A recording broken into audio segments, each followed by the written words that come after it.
Hello दोस्तों, नमस्कार। मेरा नाम अनूप मिश्रा है। मैं आप सभी के सामने शिक्षा जगत से जुड़े समाचार और रोजगार से संबंधित न्यूज लेकर आप लोगों के सामने उपस्थित हुआ हूँ।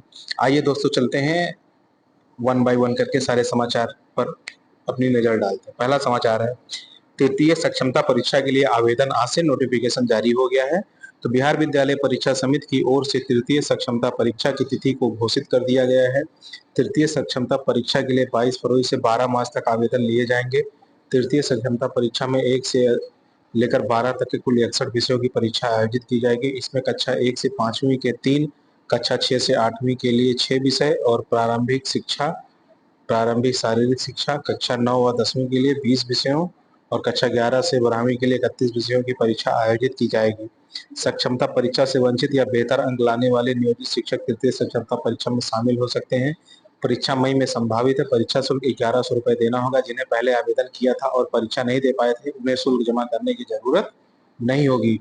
तो परीक्षा भी दे सकेंगे। परीक्षा 2.5 घंटे की होगी। परीक्षा के दौरान नेगेटिव मार्किंग नहीं होगा। आइए दोस्तों, दूसरे समाचार की तरफ बढ़ते हैं।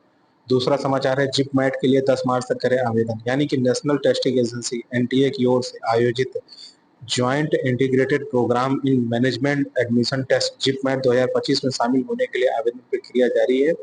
जिप मैट 2025 आवेदन की अंतिम तिथि 10 मार्च है। परीक्षा 26 अप्रैल को आयोजित की जाएगी। इस टेस्ट के माध्यम से छात्र आईआईएम बोधगया एवं आईआईएम जम्मू में 5 वर्षीय इंटीग्रेटेड प्रोग्राम इन मैनेजमेंट में दाखिला ले सकते हैं। अकादमिक वर्ष 2023-24 में आर्ट्स, कॉमर्स, साइंस स्ट्रीम में 12वीं पास कर चुके अथवा 2025 में 12वीं की परीक्षा में शामिल होने जा रहे अभ्यर्थी इस टेस्ट में शामिल हो सकते हैं। उम्मीदवार ने 2021 से पहले कक्षा 10वीं की परीक्षा उत्तीर्ण की हो। संस्था के मुताबिक पात्रता अलग अलग हो सकती है। इसके लिए छात्रों को प्रवेश के लिए चुने गए संस्थान की वेबसाइट को देखने की सलाह दी जाती है। जिपमेट 2025 कंप्यूटर बेस्ड यानी सीबीटी मोड में होगा, जिसमें बहुविकल्पीय प्रश्न पूछे जाएंगे। कुल 400 अंक के 100 प्रश्न होंगे 1/4 अंक के हिसाब से।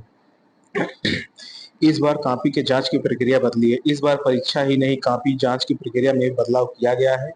बच्चों की कॉपियों की जांच स्कूल में नहीं बल्कि कॉम्प्लेक्स केंद्रों पर की जाएगी। अब तक स्कूल में कक्षा के साथ परीक्षा ले ली जाती थी। सभी कक्षा के बच्चे स्कूल में ही रहते थे। निर्देश दिया गया है कि जिस कक्षा के बच्चों की परीक्षा है केवल वही निर्धारित तिथि को स्कूल आएंगे। बाकी बच्चे घर पर रहकर तैयारी करेंगे। परीक्षा कक्ष में बच्चे पेंसिल, रबर, कटर, कलम आदि लेकर आएंगे। बच्चे उस दिन किताब और कॉपी लेकर स्कूल नहीं आएंगे। ठीक है, अगला समाचार है, स्कूलों के विद्यार्थियों को मिलेगा कौशल परीक्षण। यानी प्रति ट्रेड 50 विद्यार्थियों के हिसाब से 5 ट्रेडों में 250 लोगों को मिलेगा प्रशिक्षण। अगले चरण में निजी आईआईटी आईटीआई से भी स्कूलों की होगी टैगिंग। यानी कि कौशल विकास व संसाधन विकास मंत्रालय बिहार से कौशल प्रशिक्षण के लिए जिले के सरकारी आईटीआई से निकटतम 5+2 स्कूल को टैग किया जाएगा। अब ऐसे स्कूलों के छात्र छात्राओं को कौशल प्रशिक्षण देने की कवायद तेज हो गई है। 5 ट्रेडों में प्रशिक्षण दिया जाएगा। प्रति सरकारी आईटीआई में कुल 250 अभ्यर्थियों को प्रशिक्षण दिया जाएगा। प्रति ट्रेड 50 विद्यार्थियों को प्रशिक्षण मिलेगा। 50 विद्यार्थियों के दल में से एक से अधिक विद्यालय के विद्यार्थियों को शामिल करना है।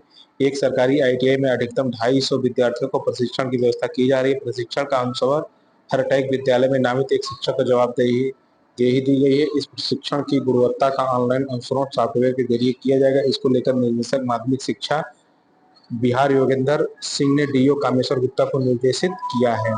ठीक है दोस्तों, अगला समाचार है, डीपीओ ने बीईओ से मांगी विशिष्ट शिक्षकों की सूची। बिहार शरीफ नालंदा जिले की खबर है। बिहार शिक्षा विभाग के स्थापना डीपीओ ने बीईओ को पत्र भेजा है। कहा है कि प्रारंभिक स्कूलों में कार्यरत वैसे नियोजित शिक्षक जो विशिष्ट शिक्षक के रूप में योगदान कर ली हैं, उनका उपलब्ध फॉर्मेट में 3 दिनों के अंदर रिपोर्ट उपलब्ध कराएं, ताकि वेतन भुगतान में किसी तरह की समस्या नहीं उत्पन्न हो सके। कहा है कि बीईओ द्वारा प्राप्त प्रतिवेदन के नाम अंकित नहीं रहने व टंकनीय भूल के कारण जनवरी 2025 को वेतन भुगतान नियोजित शिक्षक के रूप में हो गया। अगला है अगला है नकल कराने के विवाद को लेकर परीक्षार्थी को मारी गोली, एक छात्र गंभीर रूप से घायल। परीक्षार्थी की हत्या से गुस्साए लोगों ने NH2 को किया 2.5 घंटे तक जाम। ये मामला ऐसा है कि 2 छात्र थे बगल के गांव के, वो किसी विद्यालय में जाकर परीक्षा दे रहे थे।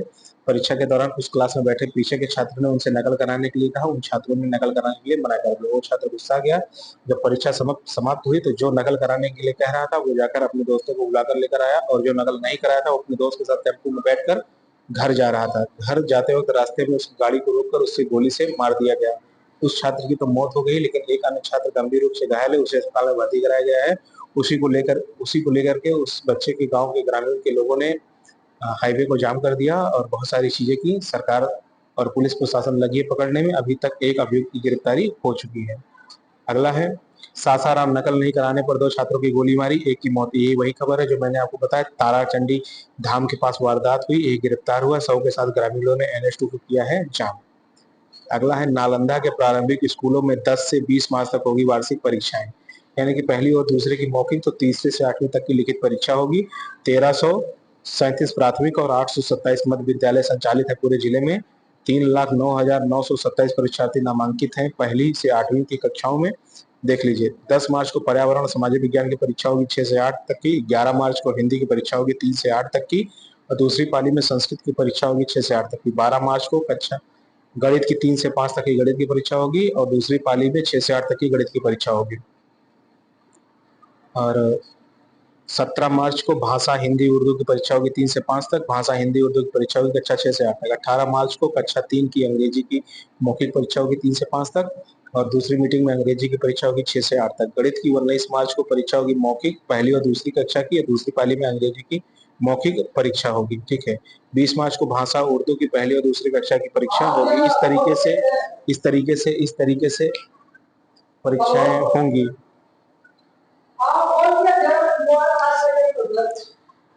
कक्षा 1 व 2 की मौखिक वार्षिक परीक्षा परीक्षा प्रश्न ई शिक्षा कोश में रहेगा। 8वीं तक वार्षिक परीक्षा 10 से 19 मार्च तक होगी। 2 परीक्षाओं के बीच 2 फीट की दूरी होना है जरूरी। ठीक है। अगला समाचार है, तीसरी सक्षमता परीक्षा को आज से भरे जाएंगे ऑनलाइन फार्म। तीसरी सक्षमता परीक्षा के आज से भरे जाएंगे ऑनलाइन फार्म। जिले में करीब 200 नियोजित शिक्षक अभी तक सक्षमता परीक्षा में शामिल नहीं हो सके। कक्षा 1 से 5वीं तक के सामान्य विषय उर्दू और बांग्ला के लिए आवेदन आमंत्रित किए जाएंगे। हाई स्कूल के लिए 20 विषयों की परीक्षा ली जाएगी। ऑनलाइन आवेदन कैसे करें? सबसे पहले बिहार विद्यालय परीक्षा समिति की आधिकारिक वेबसाइट पर जाएं। होम पेज पे बिहार नियोजित शिक्षक सक्षमता परीक्षा 2025 का ऑनलाइन आवेदन पोर्टल लिंक पर टाइप करें। इसके बाद ऑनलाइन आवेदन पर क्लिक करें। अब पंजीकरण प्रक्रिया पूरी करें। इसके बाद ID और पासवर्ड दर्ज करके लॉगिन करें और अपने फॉर्म को सबमिट करें। व्यक्तिगत जानकारी दर्ज करें। अपनी नवीनतम पासपोर्ट साइज फोटो और हस्ताक्षर स्कैन करके अपलोड करें। शैक्षिक योग्यता की जानकारी भी भरें। आवेदन फॉर्म में दर्ज की गई जानकारी को पूर्वावलोकन करें। ऑनलाइन माध्यम से परीक्षा शुल्क का भुगतान करें। अंत में जमा करके प्राप्त करें और रसीद निकलवा कर सुरक्षित उसको रखें। सक्षमता परीक्षा ऑनलाइन होगी, अलग अलग विषयों की अलग अलग तरीके से। तीसरी सक्षमता परीक्षा है, तो आप सब फॉर्म जल्दी से भर लें और परीक्षा की तैयारी में जुट जाए, जिससे आप सभी नियोजित हो जाए। अगला है समाचार है ट्रांसफर पोस्टिंग को लेकर के। ना आपसे ट्रांसफर हो रहा है, ना ही टीआरई 3 की पोस्टिंग हो रही, ना ही HM और ST की पोस्टिंग, और ना ही विशिष्ट शिक्षकों का प्रान नंबर जनरेशन तथा वेतन भुगतान वाला काम। जब आपसे कोई काम ही नहीं हो पा रहा है तो आप घूम घूम के चेहरा चमकाने के बजाय इस्तीफा देकर शिक्षा विभाग को बंद क्यों नहीं कर देते? ये मेरा नहीं, ये लोगों का मानना है। ये ग्रुप में से वायरल हो रहा था, तो मैंने सोचा कि ये सब आप लोगों के सामने लेकर आया जाए। अगला है, इस तरह मिलेगी B.Ed की डिग्री। यानी कि इसमें 4 वर्षीय स्नातक डिग्री डिप्लोमा या PG की डिग्री डिप्लोमा पूरा पूरा कर चुके छात्र दाखिला ले सकते हैं। वर्ष 2014 में रेगुलेशन के तहत इस डिग्री प्रोग्राम को बंद कर दिया गया था, लेकिन NEP 2020 की सिफारिश के तहत इसे 10 साल बाद दोबारा शुरू करने का फैसला लिया गया है। 2 साल के बीएड कौन कौन कर सकते हैं? 3 वर्षीय स्नातक डिग्री करने वाले छात्र 2 साल का बीएड डिग्री कर सकते हैं। MA डिग्री प्रोग्राम यानी 4 वर्षीय इंटीग्रेटेड बीएड और 2 साल की बीएड की पढ़ाई करने वाले छात्र इस प्रोग्राम में दाखिला ले सकते हैं। ये अभी भी चल रहा है। 4 वर्षीय इंटीग्रेटेड बीएड यानी इसमें 3 साल आपको इसको बोलते हैं BA BEd, BSc BEd, BCom BEd. 3 साल ग्रेजुएशन और 1 साल बीएड होता है। 2 वर्षीय पुराना बीएड प्रोग्राम यानी NEP 2020 में आने से पहले सूबे के 360 कॉलेजों में 2 वर्षीय बीएड का कोर्स चल रहा है। नए नियम लागू होने के बाद 2 वर्षीय बीएड प्रोग्राम के तहत जुड़ेगा। अब आप ये समझिए वो कौन से व्यक्ति हैं जो 1 वर्षीय बीएड कर सकते हैं। 1 वर्षीय बीएड वो कर सकते हैं जिन्होंने 4 वर्ष का ग्रेजुएशन किया हो। जिसका भी ग्रेजुएशन 4 वर्ष का है वो 1 वर्ष का बीएड कर सकता है। और कौन 1 वर्ष का बीएड कर सकते हैं? जो ग्रेजुएशन और पोस्ट ग्रेजुएशन कर लिए हैं वो भी 1 वर्ष का बीएड कर सकते हैं। और जिनका ग्रेजुएशन 3 वर्ष का है या 2 वर्ष का है वो सभी 2 वर्षीय बीएड ही करेंगे। ठीक है। अगला समाचार है, आइए देखते हैं। अगला समाचार है, टीआरई 3 से लेकर ट्रांसफर वाले शिक्षक अब कितना करें इंतजार। प्रगति यात्रा खत्म होने के बाद अब पूरी प्रक्रिया में गति बढ़ाने की भी सभी को उम्मीद। एसीएस और शिक्षा मंत्री को अब तुरंत करनी चाहिए पहल। रिजल्ट आने के बाद कोई क्यों करे महीनों इंतजार। अब तक पीजीटी के 6 विषयों का रिजल्ट का जिला आवंटन और गेस्ट टीचर का रिजल्ट क्यों नहीं हुआ जारी। रिकाउंसलिंग और छूटे हुए जिला आवंटन पर तुरंत हो एक्शन। होली से पहले नियुक्ति पत्र और स्कूल आवंटन की प्रक्रिया पूर्ण करे विभाग। शिक्षा विभाग तुरंत जारी करे शेड्यूल। 25 फरवरी तक ट्रांसफर पोस्टिंग की सूची भी जारी करे विभाग। शिक्षकों और अभ्यर्थियों का टूट रहा है सब्र का बांध। टीआरई 3 की वजह से टीआरई 4 पर भी पड़ रहा है भारी असर। लाखों अभ्यर्थी टीआरई 4 के इंतजार में है। टीआरई 3 में सप्लीमेंट्री रिजल्ट पर भी विभाग ने पत्र जारी कर दिया है, लेकिन अभी उससे कोई सुनवाई नहीं हो रही। अगला समाचार है बिहार विद्यालय परीक्षा समिति के द्वारा सक्षमता 3 को लेकर के नोटिफिकेशन जारी कर दिया गया है। आइए नोटिफिकेशन को विस्तार से पढ़ते हैं। इसमें क्या सक्षमता परीक्षा बहुविकल्पीय होगा, प्रत्येक प्रश्न 1 अंक के होंगे, कोई भी निगेटिव मार्किंग नहीं होगा। सब्जेक्ट का कोड, जो सामान्य वर्ग के शिक्षक होंगे कक्षा 1 से 5 तक, उनका सब्जेक्ट कोड 301 होगा। उनकी भाषा अंग्रेजी, हिंदी, सामान्य ज्ञान एवं सामान्य विषय हो सकती है। उर्दू के शिक्षक का कोड 302 होगा। भाषा अंग्रेजी, उर्दू, सामान्य ज्ञान और सामान्य विषय हो सकते हैं। बांग्ला भाषा के शिक्षक का विषय कोड 303 होगा। भाषा अंग्रेजी, बांग्ला, सामान्य विषय, सामान्य ज्ञान हो सकते हैं। ठीक है। उसके बाद मध्य विद्यालय 6 से 8 के शिक्षकों का कोड, हिंदी विषय के शिक्षक का कोड 401, अंग्रेजी विषय का 402, संस्कृत का 403, उर्दू का 404, गणित एवं विज्ञान का 405, सामाजिक विज्ञान का कोड 406 है। शारीरिक शिक्षा का कोड प्रारंभिक शिक्षा के अंतर्गत 304 है। ठीक है दोस्तों, आइए देखते हैं कौन कौन इस फॉर्म को भर सकते हैं। स्थानीय निकाय द्वारा राज्य के प्राथमिक, मध्य या माध्यमिक या उच्च माध्यमिक विद्यालय में नियुक्त एवं कार्यरत शिक्षक, शारीरिक शिक्षक, पुस्तकालय अध्यक्ष, वैसे अभ्यर्थी जो सक्षमता परीक्षा 2024 में प्रथम एवं द्वितीय में सम्मिलित नहीं हुए अथवा उत्तीर्ण हुए, उन्हें परीक्षा में सम्मिलित हो सकते हैं। वैसे शिक्षक अभ्यर्थी जिनके द्वारा सक्षमता परीक्षा 2024 हेतु आवेदन पत्र भरा गया एवं परीक्षा शुल्क जमा किया गया, परंतु किसी कारण उस परीक्षा में सम्मिलित नहीं हो सके, वे इस परीक्षा में सम्मिलित हो सकते हैं। उन्हें परीक्षा शुल्क दे नहीं होगा। परीक्षा शुल्क कितनी? सामान्य कोटि के विद्यार्थियों के लिए 1100 रुपए परीक्षा शुल्क है। कंप्यूटर बेस्ड एग्जाम होगा, यानी कंप्यूटर पर बैठ के आपको टिक टिक करना है, आपका एग्जाम हो जाएगा। समय आपको 2.5 घंटा यानी कि 150 मिनट मिलेगा। और जनरल कैंडिडेट के लिए 40% अंक लाना है। बीसी के लिए 36.5% अंक लाना है। ईबीसी के लिए 34% अंक लाना है पास करने के लिए। अनुसूचित जाति जनजाति के लिए 32% अंक लाना है। दिव्यांग के लिए 32% अंक लाना है। महिला के लिए 32% अंक लाना है। आप सक्षमता परीक्षा उत्तीर्ण मान ले जाएंगे। ठीक है, आपको प्रमाण पत्र की क्या क्या जरूरत है वो देख लेते हैं। सक्षमता परीक्षा तृतीय परीक्षा वर्ष 2025 में उत्तीर्ण सभी अभ्यर्थियों को उत्तीर्णांक प्रमाण पत्र निर्गत किया जाएगा। शिक्षक अभ्यर्थियों द्वारा भरे गए आवेदन सबमिट करने के उपरांत संबंधित जिला के जिला कार्यक्रम पदाधिकारी स्थापना के लॉगिन में जाएंगे। तत्पश्चात जिला कार्यक्रम पदाधिकारी स्थापना द्वारा जांच उपरांत इसे अंतिम रूप से सबमिट किया जाएगा, जिस पर जिला कार्यक्रम पदाधिकारी स्थापना का डिजिटल हस्ताक्षर अंकित होगा। सत्यापन के दौरान जिला कार्यक्रम पदाधिकारी स्थापना या आश्वस्त होंगे कि शिक्षक अभ्यर्थी सक्षम स्थानीय निकाय द्वारा वास्तव में नियोजित शिक्षक है या नहीं। परीक्षा फॉर्म भरते समय अभ्यर्थी शिक्षक अभ्यर्थी द्वारा खासकर पिता पति का नाम, जन्म तिथि, योगदान की तिथि इत्यादि सही भरा जाए या नहीं मिलान करें, तदुपरांत ही सबमिट करें, अन्यथा जिम्मेदारी आपकी होगी। परीक्षा देने के पश्चात मूल प्रवेश पत्र गुम होने की स्थिति में शिक्षक अभ्यर्थी को दोबारा प्रवेश पत्र निर्गत नहीं होगा।